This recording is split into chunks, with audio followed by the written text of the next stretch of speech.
देखिए भाई आप लोग हेडिंग लिखे, नेक्स्ट टॉपिक है, आसान सा टॉपिक है, linear momentum of two particle system, linear momentum of two particle system relative to center of mass, relative to center of mass।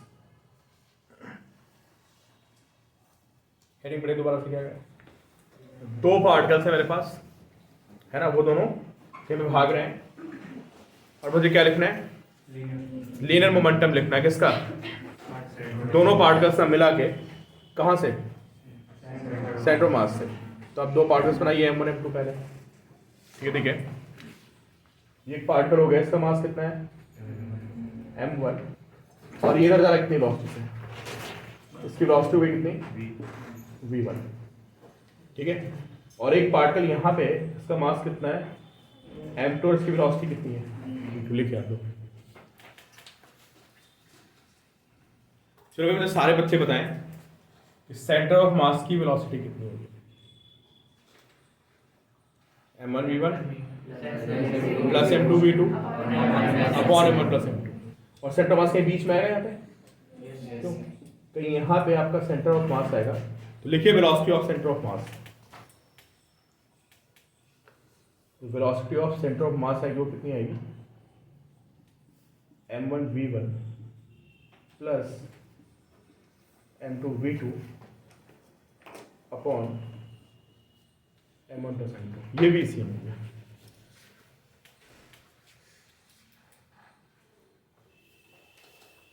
ठीक है। अब मैंने आपको क्या बोला है कि अभी हमें क्या पता करना है? अभी हमें मोमेंटम निकाल, अभी एक शॉर्टकट होता है प्रॉब्लम को सॉल्व करने का, समझे? पहले कॉन्सेप्ट देखेंगे, फिर से बेस बहुत सारी प्रॉब्लम्स हैं, पूरी एक एक्सरसाइज आपकी इसी पे डेडिकेटेड है आगे वाली। तो एक बात बताओ, इसका मोमेंटम कितना है? और इसका कितना है? M2 V2। हेडिंग क्या थी? मैंने हेडिंग क्या बोली थी आपको? Linear momentum of two particle system, linear momentum of two particle system with respect to centre of mass, linear momentum of two particle system with respect to centre of mass, ठीक है। अब तुम बात बताओ, तुम यहाँ पे बैठे हो, कहाँ पे? तुमको मैंने बिठा दिया सेंटर ऑफ मास पे, ठीक है, और मैंने तुमसे पूछा कि बताओ इसका मोमेंटम कितना होगा? यार M1 V1 तो ग्राउंड से था ना, M1 V1 कहाँ से था मोमेंटम? ग्राउंड से था। सारे बच्चे मुझे सब अपना आंसर दें। अभी मैंने आपको यहाँ बिठा दिया है, हाँ, what is momentum of M1 with respect to a person who is sitting at center of mass? The center of mass is moving with the speed VCM। ये खुद भाग रहा है कितने से भाई?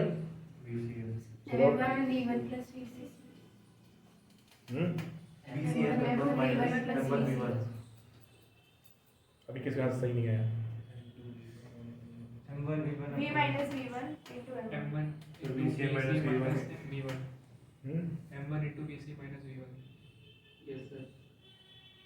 अभी थोड़ी सी एरर है।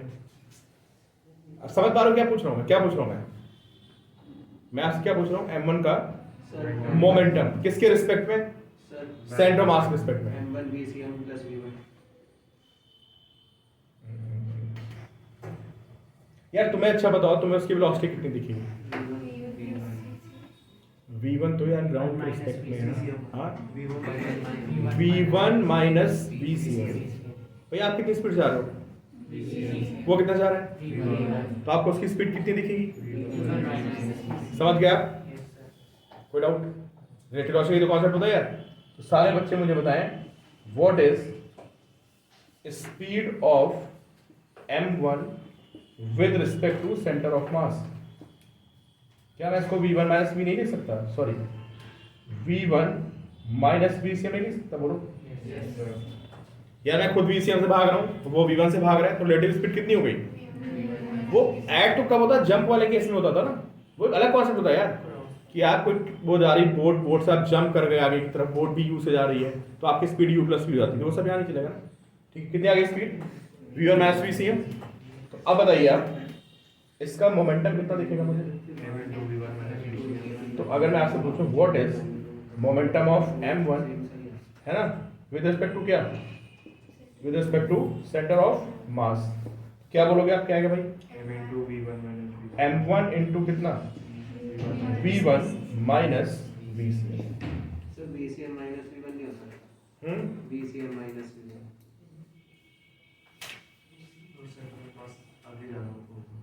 यार बी ऑब्लिक ए का क्या मतलब होता है? ये माइनस VB। हाँ उल्टा बोल रहे हैं। बी समझे? बी ऑब्लिक ए का क्या मतलब होता है? Velocity of B with respect to A. तो अभी मुझे किसकी वेलोसिटी देखनी है? Velocity of m1 with respect to क्या? Centre of mass. इसकी वेलोसिटी से मुझे इसको क्या करना पड़ेगा? मैच करना पड़ेगा। सिमिलरली मोमेंटम ऑफ m2 क्या होगा? सिमिलरली अगर मैं लिखूं यहाँ पे मोमेंटम ऑफ m2, बोलो भाई कितना होगा momentum? m2 into v2 minus लिखो भाई, ठीक है। अब मुझे इन दोनों का मोमेंटम बताओ कितना आएगा मिला के। तो लिखिए net momentum of m1 and m2, लिखिए नेट मोमेंटम ऑफ, सारे बच्चे लिखे net momentum of m1 and m2 as seen from centre of मास।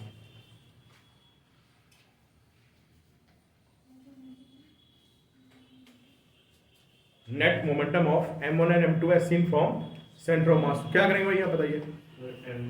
दोनों को उठा के ऐड मारो यार, दोनों को उठा के ऐड मारो, क्या आएगा? आप दोनों को ऐड मारेंगे तो क्या आएगा? मैं ऊपर लिख रहा हूँ यहाँ पे, कितना आएगा? m1 v1 plus m2 v2 and minus m1 plus m2 into v। देखो यार नहीं आ रहा है।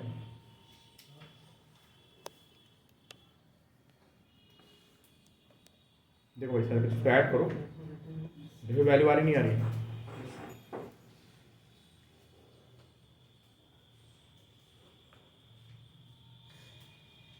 इसको और इसको ऐड करिए, देखिए ये वैल्यू आ जाएगी।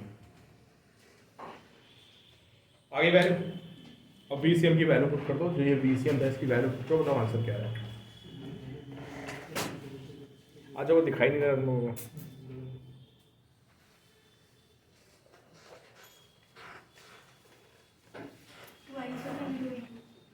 हाँ नहीं बता, दोबारा से चेक करो, VCM की वैल्यू पुट कर दो।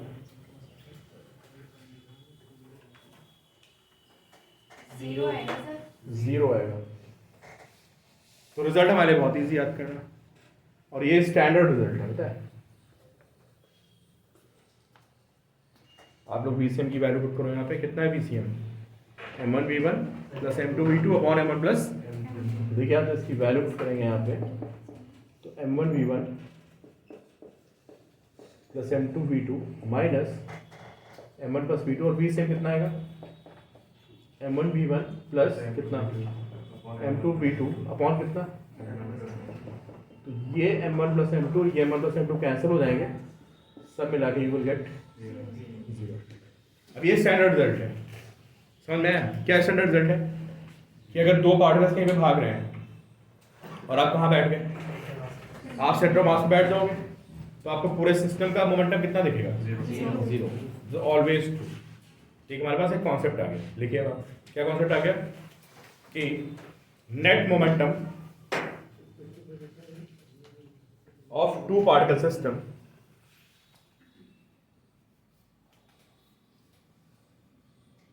net momentum of two particle system with respect to center of mass is equal to 0। ठीक है, ये हमेशा होगा। खुद भी सोचो ना यार, तुम सेंटर ऑफ मास पे तो बैठे हो एक तरह से, और जब तुम सेंटर ऑफ मास पे बैठ गए, है ना, तो इसका मतलब तुम्हारे रिस्पेक्ट में पूरे सिस्टम की वेलोसिटी क्या हो गई? 0 होगी। वैसे मैं किसी ट्रेन में बैठा होगा पूछा तो अपना मोमेंटम बताओ अपने रिस्पेक्ट में, बोलो मेरा मोमेंटम 0 है, मैं भले भाग रहा हूँ लेकिन अपने लिए तो मैं रेस्ट पे हूँ। कोई बंदा बाहर से देखेगा वो बताएगा मोमेंटम, समझ गए ना? तुम्हारी थ्योरम हो गई कि किसी भी सिस्टम का, दो पार्टिकल सिस्टम का, जो सेंटर ऑफ मास पे बैठ के जब मोमेंटम निकालोगे तो कितना आएगा वो? 0 आएगा। क्लियर? फिर नेक्स्ट देखिए आप energy, kinetic energy of two particle system. ठीक है, kinetic energy of two particle system from centre of mass.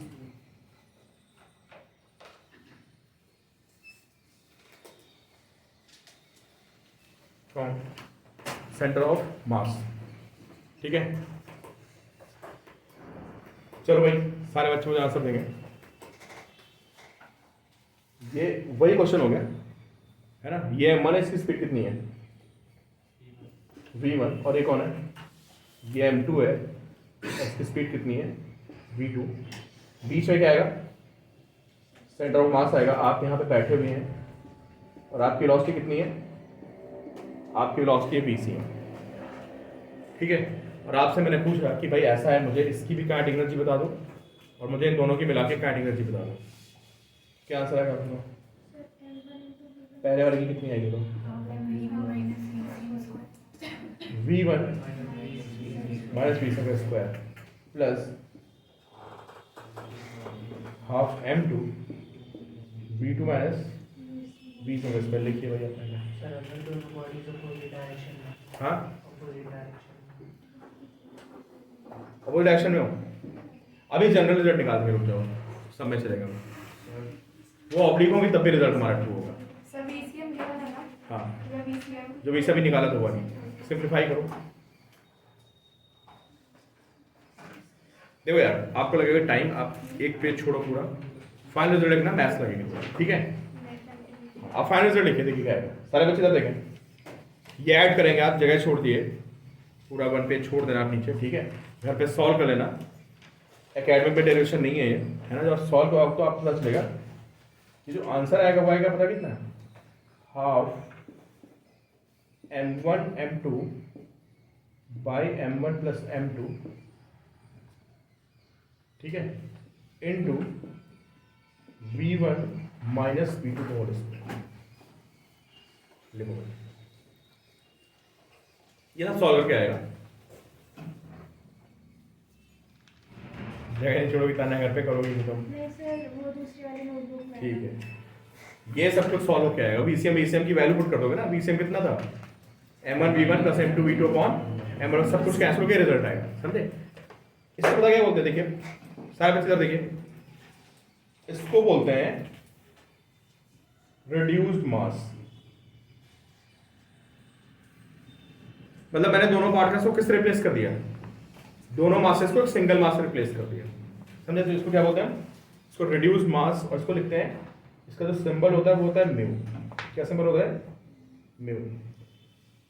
V1 minus V2 क्या लिखा हुआ है? ये रिलेटिव वेलोसिटी लिखी हुई है नहीं? अरे इनकी आपस में यार, वो V1 से आ रहा, V2 से आ रहा, तो V1 V2 क्या हो गया? रिलेटिव वेलोसिटी हो गई। तो आपके लिए बड़ा एक सिंपल सा फॉर्मूला आ गया है। और फॉर्मूला क्या बताता है? अगर आप सेंटर ऑफ मास पे बैठ के, है ना, पूरे सिस्टम की एनर्जी निकालोगे तो वो कितनी आएगी? Half into mu into V relative का स्क्वायर, जहाँ पे म्यू क्या है? M1 M2 by 1 plus M2। और V रिलेटिव क्या है? रिलेटिव। हाँ, इसको रिड्यूस मास बोलते हैं। मतलब आपने पूरे सिस्टम को किससे रिप्लेस कर दिया? बताओ। सिंगल मास नहीं होता यार। एक सिंगल मास की काइनेटिक एनर्जी क्या होती है बोलो? हाफ mv स्क्वायर होती नहीं होती है। एक तरह से मैंने इसको पूरे को म्यू लिख दिया और इस पूरे को मैंने क्या लिख दिया? V relative. तो मैंने पूरे सिस्टम को किससे रिप्लेस कर दिया? सिंगल मास रिप्लेस कर दिया, समझे? तो ये हमारा काइनेटिक एनर्जी का फॉर्मूला है। अब सारे बच्चे सुनो, ये मैंने आपको बहुत सिंपल वे डेरिवेशन कराई है ना। अब ऐसा तो जरूरी है नहीं कि V1 V2 सेम डायरेक्शन में चल रहा हो। वो कहाँ सकते हैं? अपोजिट भी हो सकते हैं। ऐसे भी तो हो सकता है कि यार उसका V2 ऊपर जा रहा हो। क्यों भाई? V2 यहाँ जा रहा होगा, V1 यहाँ जा रहा होगा। बहुत सारी पॉसिबिलिटी बन सकती है ना। मैंने आपको सबसे सिंपल केस ड्राइव किया है। इसको हम वेक्टर लेके भी ड्राइव कर सकते हैं। थोड़ी कॉम्प्लिकेटेड सी डेरिवेशन बनेगी। रिजल्ट हमेशा यही आएगा इन ऑल केसेस। क्या? Half mu into V relative का स्क्वायर। अगर अपोजिट आ रहे हैं तो क्या कर दोगे? V1 प्लस V2 कर दोगे, सेम में जा रहे तो क्या कर दोगे, और किसी एंगल पे तो under root V1 square plus V2 square minus 2V1 V2 cos theta. पता है ना रिलेटिव वेलोसिटी मतलब क्या होता है कि V1 से V2 को क्या करना, अरे सब्ट्रैक्ट करना ना यार, यही तो होता है। तो जब सेम डायरेक्शन में हो तो V1 माइनस V2 आएगा, अपोजिट में क्या आएगा, समझे। अब मैं अगर आपसे छोटा सा क्वेश्चन पूछूं तो क्या आप उसका आंसर दे पाएंगे, देखिए क्वेश्चन कैप के लिए एक लाइन में आंसर देना आपको, ठीक है, सिर्फ आपको आंसर लिखना है, you don't have to solve. देखो ये m मास से एक पार्टिकल इधर जा रहा है अलोंग x एक्सिस, और ये m मास का पार्टिकल इधर जा रहा है y एक्सिस पे v वेलोसिटी से। ये भी कितना जा रहा है, ये भी v से, ये भी v से, ठीक है। और मैंने आपसे पूछा कि भाई ऐसा है, इस पूरे सिस्टम की काइनेटिक एनर्जी लिख दो किसके रिस्पेक्ट में, सेंटर ऑफ मास के रिस्पेक्ट में। आपको डायरेक्टली आंसर लिखना है, can you right it,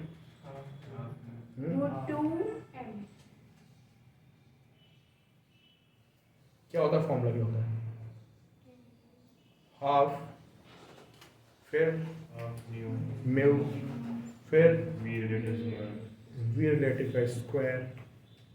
mu कितना आएगा बता सकते हैं आप मुझे, m into m upon m plus m, कितना हो गया, m/2 हो गया।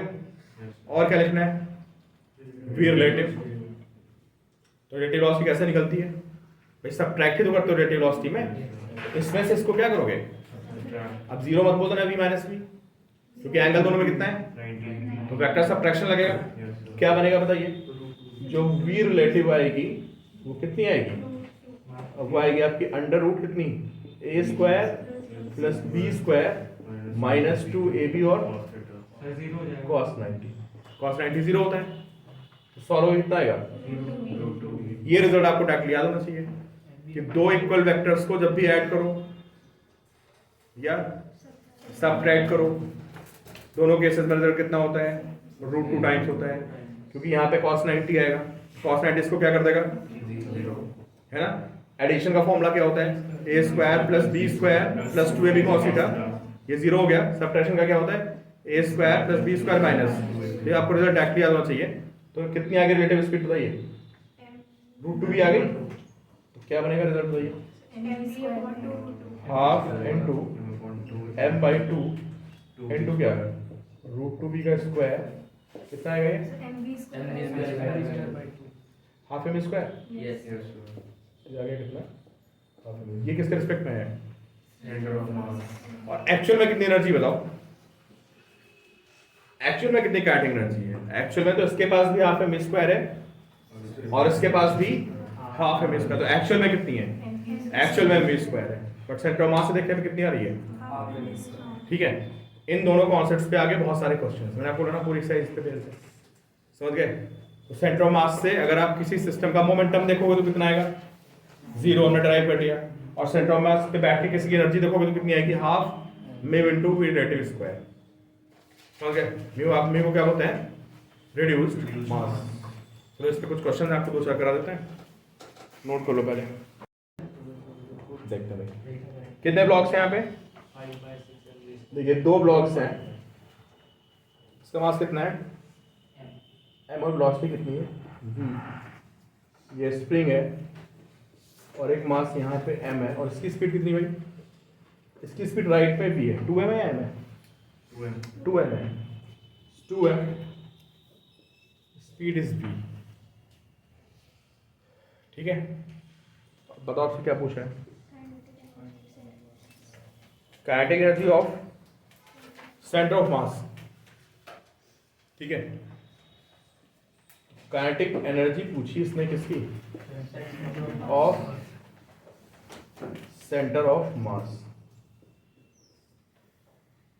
ठीक है। कैसे निकालोगे बताओ, इन दोनों को एक ब्लॉक मानना है, इन दोनों को एक ब्लॉक ही तो मानना पड़ेगा, कह रहा है जो उसका सेंटर ऑफ मास है उसकी वेलोसिटी कितनी है, तो मैं दोनों को एक ब्लॉक मानूंगा तो उसका मास कितना होगा बताओ, टोटल मास बोलो पहले, टोटल मास सबको क्वेश्चन क्लियर है ना? क्या फाइंड करना हमें? सेंटर ऑफ मास की काइनेटिक एनर्जी फाइंड करनी है। तो टोटल मास ऑफ सिस्टम कितना है बताइए? और सेंटर ऑफ मास की काइनेटिक एनर्जी से मतलब क्या है कि वो आपसे सीधे सीधे बोल रहा है कि दोनों ब्लॉक्स को क्या करो आप, एक सिंगल ब्लॉक से रिप्लेस कर दो। ठीक है, तो टोटल मास ऑफ सिस्टम कितना है बताइए? टोटल मास ऑफ सिस्टम आएगा m + 2m to how much? 3m। ये तो आ गया सेंटर मास का क्या मतलब टोटल मास आ गया। अब क्या चाहिए मुझे? वेलोसिटी चाहिए किसकी? सेंटर मास की। तो बताओ भाई VCM कैसे निकलेगा? क्या फॉर्मूला होता है? m1v1 plus m2v2। तो फॉर्मूला लिखते हैं पहले, m1v1 प्लस कितना, m2v2 अपॉन m1। ये फॉर्मूला होता है VCM होता है। लेकिन यहाँ पे m1v1 और m2v2 की ऐसी क्वांटिटीज हैं, वेक्टर क्वांटिटीज, आपको याद होगा, ऐसे मैं आपको कई क्वेश्चन करा चुका हूँ। तो अगर किसी बच्चे ने ऐसा लिखा है mv + 2mv upon m + 2m, तो उसने बहुत बड़ा ब्लंडर किया है। क्यों नहीं लिख सकते यार? ये वेक्टर है ना, कौन? This m1v1 is vector and this m2v2। और वेक्टर को सीधे तो ऐड करोगे नहीं, उठा के +b ऐड कर दो। क्या फॉर्मूला होता है? √a² + b² + 2ab cos theta. Clear? तो अगर कोई कहता है कि इन दोनों को ऐड करो, तो मैं बोलूँगा भाई ये दोनों वेक्टर क्वांटिटीज हैं। कितना है ये? a² + b² + twice a into b और इंटू क्या? cos 90। कितना रहा भाई सॉल्व करके? ये आ रहा है √5 m² b², इसकी वैल्यू कितनी हो गई? √5 mb। ये आएगा, समझे? तो वेक्टर्स का बहुत ध्यान रखना है आपको। कभी भी जब दो क्वांटिटीज ऐड कर रहे हो फिजिक्स में खास कर, तो देख लो ये वेक्टर तो नहीं है ना? और वेक्टर नॉर्मली यार 90% लोगों से स्किप हो जाता है। जैसे आप देखोगे ना mv + 2 3mv कर दो, खत्म। ये देखो ना, ये वेक्टर क्वांटिटी, इसकी डायरेक्शन ये, इसकी डायरेक्शन ये। कितना आ गया मास? √5 mv आ गया। तो बताओ क्या आएगी kinetic energy? Half into total mass which is how much? Which is 3m into क्या? √5 mv का स्क्वायर। कितना आ गया बताइए भाई? अच्छा, अपॉन यहाँ पे 3m भी था। अच्छा, तो √5 mv अपॉन 3m था। m से हट गया, कितना आ गया? √5v upon 3। सभी को सॉल्व करके आइएगा, आपको आंसर मिल जाएगा कितना? 5/6। नोट के लिए अच्छा क्वेश्चन था। हाँ हाँ, मास पूरा नहीं है, पूरे सिस्टम की निकालो ना। सेंटर मास का मतलब किसकी? पूरे सिस्टम की बोला। सिस्टम का टोटल मास कितना है? 3m। तो half 3m into this. Note कर लिया सबने? ठीक है, तो पार्ट बी का भी आंसर निकाल लेते हैं यार। आई गेस पार्ट बी का आंसर सभी का आ गया होगा। पार्ट बी में क्या पूछ रहा है आपसे? काइनेटिक एनर्जी ऑफ सिस्टम, है ना? दोनों क्वेश्चन अलग अलग, आपको समझ में आ रहा है? पहले आप ग्राउंड पे बैठे थे, और ग्राउंड पे बैठ के आपको क्या बताना था कि पूरे सिस्टम की मतलब सेंटर मास की काइनेटिक एनर्जी कितनी। अभी क्या कह रहा है? अभी उसने आपको कहाँ बिठा दिया है? अभी आपको बिठा दिया सेंटर मास पे, और कह रहा है सिस्टम की क्या बताओ काइनेटिक एनर्जी। तो हमने भी टैक्टली फॉर्मूला लर्न कर रखा है ना, कि अगर आप सेंटर मास पे बैठे हैं और आपको सिस्टम की एनर्जी निकालनी है, तो फॉर्मूला क्या होता है? Half mu into v relative का स्क्वायर। ठीक है, म्यू आपका होता है reduced mass which is m into 2m upon m + 2m which is 2m/3। ये अगर रिड्यूस्ड मास है ना। v रिलेटिव कितना होगा बताइए? यार दोनों 90 पे है ना, ये और ये 90 पे वेक्टर हो गए। तो मैं सीधे लिख रहा हूँ, रिलेटिव वेलोसिटी कितनी आएगी? √2। ठीक है, तो काइनेटिक एनर्जी कितनी हुई? हाफ इंटू म्यू इंटू कितना? इंटू √2v का स्क्वायर। कितना आएगा भाई? 2/3mv²।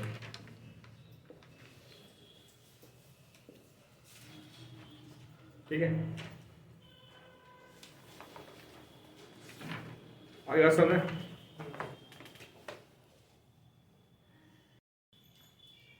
ऐसे बहुत सारे क्वेश्चन आए हुए हैं प्रीवियस ईयर्स में, आप देखोगे जेईई में, नीट में, है ना, कि एक आपको स्प्रिंग दिखेगी और क्या दिखेंगे, उससे दो ब्लॉक्स अटैच होंगे, उनको या तो उसने कॉम्प्रेस कर दिया होगा या उसने एक्सटेंड करके छोड़ दिया होगा। एक्सटेंड करके छोड़ोगे तो क्या होगा बताओ, दोनों ब्लॉक्स आस पास आएंगे, और कॉम्प्रेस कर दोगे तो दूर जाएंगे, है ना। तो जितने भी क्वेश्चन होते हैं इनमें, एक तो एनर्जी का आपस में क्या होता है, इंटरचेंज होता है। एनर्जी कौन सी कहाँ जाएगी बताओ, या स्प्रिंग की पोटेंशियल होगी, मान लो तुमने उसको दबा दिया ऐसे, तो स्प्रिंग की कौन सी होगी, जब वो स्प्रिंग अपनी नेचुरल लेंथ में आएगी तो काइनेटिक में, फिर दोनों ब्लॉक्स भागते हुए चले जाएंगे बहुत दूर दूर तक, ठीक है। और फिर क्या होगा, जब ब्लॉक्स वापस आएंगे तो दोबारा से स्प्रिंग को क्या करेंगे, तो एनर्जी आपस, और वो स्प्रिंग ब्लॉक सिस्टम क्या होगा बताओ, ऐसे ऐसे ऑसिलेट करता रहेगा। तो स्प्रिंग की एनर्जी किस में जाएगी, ब्लॉक से काइनेटिक में, और फिर ब्लॉक से काइनेटिक आके किस में जाएगी, स्प्रिंग में जाएगी, समझ गए। और दूसरा क्या कॉन्सेप्ट होता है, स्प्रिंग का फोर्स इंटरनल होता है एक्सटर्नल। तुमने एक बार दबा के ऐसे दोनों ब्लॉक्स को दबाया और हाथ हटा लिया, तो स्प्रिंग से तो दोनों ब्लॉक्स अटैच हैं, ऐसे ऑसिलेट करेंगे। तो मोमेंटम के बारे में क्या कहोगे, जीरो रहेगा। पहले जीरो था, तुमने ऐसे दबाया ना उनको और हाथ हटा लिया ऐसे, तो स्प्रिंग का फोर्स कैसा है, इंटरनल। और इंटरनल फोर्सेस क्या करते हैं आपको पता है, अलग अलग का तो मोमेंटम ले आएगा भाई, इसको इधर मोमेंटम दे देगा, इसको इधर, बट इंटरनल फोर्सेस कभी भी सिस्टम पे नेट मोमेंटम नहीं ला पाते हैं।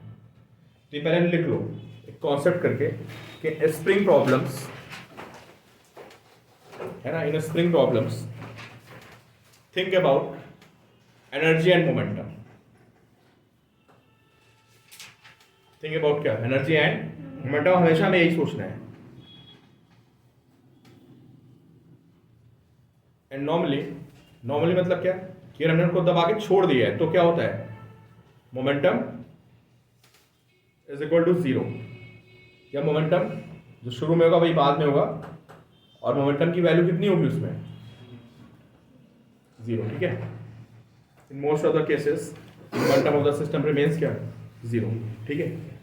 तो अब इस क्वेश्चन को पढ़िए आप लोग, देखिए एक बार क्या करें क्वेश्चन। स्प्रिंग है, वेरी वेरी इंपॉर्टेंट प्रॉब्लम है, बोला वर्ड जानी चाहिए आपको बिल्कुल। ये स्प्रिंग है ऐसे, इसका कांस्टेंट कितना बताओ यार मुझे, के एक ब्लॉक यहाँ पे अटैच है ऐसे, इसका मास आप मुझे बताएंगे कितना है, 2m, और एक मास यहाँ पर अटैच है कितना है, ये है। फिर क्या किया मैंने बताओ, बहुत ही आसान क्वेश्चन है, स्ट्रेच कर दिया, ऐसे स्ट्रेच करके इसको छोड़ दिया, दोनों ब्लॉक्स क्या होंगे, वापस आएंगे। क्या पूछ रहा है आपसे बताओ, स्पीड पूछ रहा है ना, कब, when spring is in क्या, नेचुरल लेंथ।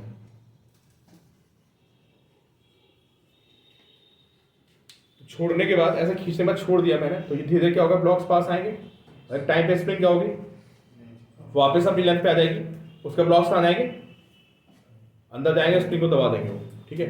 तो जब ब्लॉक्स वापस आ चुके हैं, जब स्प्रिंग अपनी किस पोजीशन में है, नेचुरल लेंथ में, तो पूछता है इसकी स्पीड कितनी होगी, इसकी स्पीड कितनी होगी, ठीक है। कितना एक्सटेंड किया था, एक्स खींचा था, फिर स्प्रिंग किस में आ गई, नेचुरल लेंथ में आ गई। बताओ स्प्रिंग की साइड एनर्जी कहाँ गई, काइनेटिक में, किसकी काइनेटिक में, दोनों की काइनेटिक में गई, है ना। तो पहली इक्वेशन क्या बनेगी बताइए, पहली इक्वेशन बनेगी हाफ के x square half m v square v1 square, इसमें कितनी डाउट, ठीक है। और जब ये अपना नेचुरल लेंथ में आ गए होंगे तो ये कहाँ जा रहा होगा, तो ये इधर भाग रहा होगा कितने से, v2 से, और इधर भाग रहा होगा कितने से, v1 से। सिस्टम क्लास मोमेंटम कितना था, जीरो, बाद में कितना रहेगा, तो जीरो कब होगा, जितना mv1 आएगा उतना ही 2mv2 आएगा, दोनों बराबर हो जाएंगे ना यार। तो मोमेंटम कैसी क्वांटिटी, वेक्टर, एक का मोमेंटम इधर, एक का मोमेंटम इधर, आपस में अपोजिट एक्शन में, जीरो नहीं हो जाएगा। तो यूजिंग कंजर्वेशन ऑफ मोमेंटम, क्या है बताइए, m v1 is equal to 2m v2, ये सेकंड इक्वेशन नोट कर लो, सॉल्व कर लेना कि v1 v2 आ जाएंगे। उससे पूछा गया आपसे, वैसे पूछा है v1 प्लस v2। सर मैंने यही सब करा पर आंसर नहीं आया। नहीं आ जाएगा, यहाँ से v1 निकालना v2 निकालना, दोनों का ऐड कर देना, रेट लॉस ही v1 प्लस v2 आ जाएगी। कैल्कुलेशन थोड़ी लंबी बैठेगी। आंसर बता दो क्या, मैं लिख देता हूँ यहाँ पे। आंसर क्या बताना, बुक चेक करके बताओ आप लोग। सर रूट 3 के सर ये under upon 2 upon sir under root से बाहर x इंटू x इनटू, यहाँ पे x है या वन अपॉन में, सर न्यूमरेटर समझे? ये अल्टरनेटिव वेलोसिटी आ रही है। बाद में v1 प्लस v2 भी तो करोगे ना, पहले इन दो इक्वेशन से v1 v2 निकालो। कैसे निकालोगे v1 v2? यहाँ से v1 को पता करोगे, वो कितना आएगा, 2v2 आएगा v1, उस v1 की वैल्यू पुट कर दोगे 2v2, फिर आप कहेंगे चलो निकाल ही रहे हैं यार, क्या दिक्कत हो रही है। चलो यहाँ पे काम करो, v1 के प्लेस पे 2v2 लिखो सारे बच्चे, आंसर निकालिए। v1 के प्लेस पे 2v2 लिखिए और बताइए v2 कितना है, निकालो इसको। सारे बच्चे मुझे कंफर्म करें, यहाँ से हम v1 की वैल्यू निकालते हैं 2v2, यहाँ पे पुट करते हैं v1 is equal to 2v2 और बताइए v2 की वैल्यू कितनी आ रही है।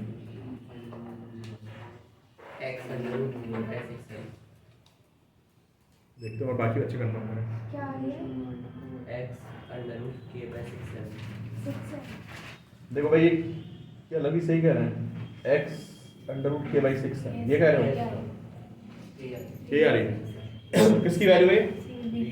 v2 की वैल्यू, ठीक है, दिस इज v2। और v1 कितना है सारे बच्चे मुझे बताएं। अगर मैं यहाँ से m और m को कैंसिल कर दूं तो v1 कितना है, 2v2 है, तो v1 की वैल्यू कितनी आएगी बताइए। इसका ट्वाइस कर दें, कितना आ गया, ट्वाइस x बाई कितना, उसका क्लियर है। ये v1 v2 आ गए, जैसे आपने मुझे कैलकुलेटर बताया। तो रिलेटिव कितना होगा बताओ, अपोजिट डायरेक्शन में, जब नेचुरल में आएगा तो अपोजिट मूव कर रहे होंगे ना। अरे v2 to v1 to v2 हो गया ना यार, v1 है v1, this is v1 is equal to how much, twice of v2। तो रिलेटिव कितना हो गया, v1 प्लस v2 हो गया। ऐड कर दें दोनों को, कितना ऐड करने में बताओ, इनको ऐड करने पे जो v1 प्लस v2 की वैल्यू कितनी आएगी, 3x और के बाई कितना, 3 को अंदर ले दो, 9 बन जाएगा। 3 को अंदर 9, तो 9 बाई 6 कितना हो जाएगा,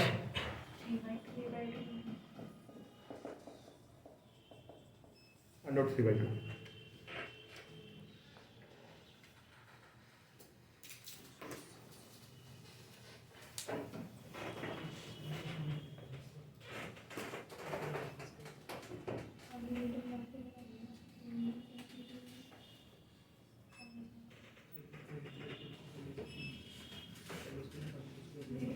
क्लियर? स्प्रिंग का कॉन्सेप्ट याद हो गया, क्या क्या लगना है, एनर्जी एंड मोमेंटम। मोमेंटम क्यों लगाया समझ में आ गया कि स्प्रिंग का फोर्स कैसा फोर्स है, इंटरनल, और इंटरनल फोर्स से मोमेंटम चेंज कितना इसका होगा उतना इसका होगा, ठीक है।